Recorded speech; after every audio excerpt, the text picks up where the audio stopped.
bu şərafət, bu dəyər Həzrət Əlidəndir bizə. Söz denizdir ki çətinliklə düzürsən şair, səbr edib nə usanırsan, nə bezirsən şair. Elə bil ki sapa mirvarı düzürsən şair, bu da öz başına döyür əlbət Əlidəndir bizə. Bu da öz başına döyür əlbət Əlidəndir bizə. Əlinin sözünə baxın süfrəyə layiq daddır, əli eşq içrə böyükdür elə bir ustaddır. Əli eşq içrə böyük ali məqam ustaddır. Kimə gəl əhlinə eylərsə vəfa azaddır. Əvvəla məktəbi hürriyyət Əlidəndir bizə. Əvvəla məktəbi hürriyyət Əlidəndir bizə. Bu şərafət, bu şərəf Həzrət Əlidəndir bizə. Hər kimin vardısa qəlbində əgər hübbi Əli, pak olub mayəsinin cövhəri düzdür təməli. Pak olub mayəsinin cövhəri düzdür təməli. Əli mənalara məna, əli heyrət gözəli. Əli mənalara məna, əli heyrət gözəli. Sanki ruhanı bəzək zinət Əlidəndir bizə. Sanki ruhanı bəzək zinət Əlidəndir bizə. Tanıyırlar əlini canı Rəsulullahdır. Əlidir Kəlbənin oğlu, Əli Vəchullahdır.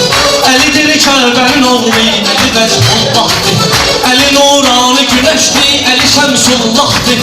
Neylirik cənnəti bir zənnət Əlidəndir bizə. Neylirik cənnəti bir zənnət Əlidəndir bizə. Kim Əlidən sözü car yaxşı sənətkar sayılır. Sözə kim ki verəcək dar sayılır. Sözə qiymət verən insanda xidar sayılır. Sözə qiymət verən insanda xidar sayılır.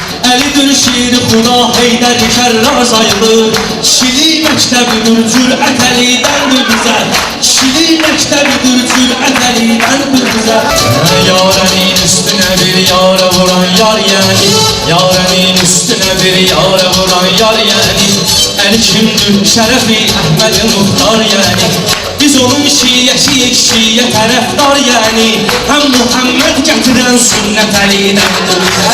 Həm Muhammed gətirən sünnət Əlidəndir bizə. Bugün elməhli olan alimi tərifləyirik. Sən elə bilmə ki biz zalimi tərifləyirik. Hərdən heç boyda bilmirik kimi tərifləyirik.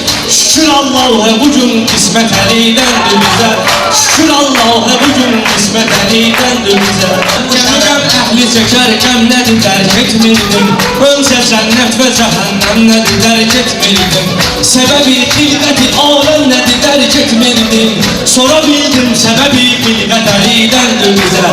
Sonra bildim səbəbi xilqət Əlidəndir bizə. Bu şərafət, Bu şərəf Həzrət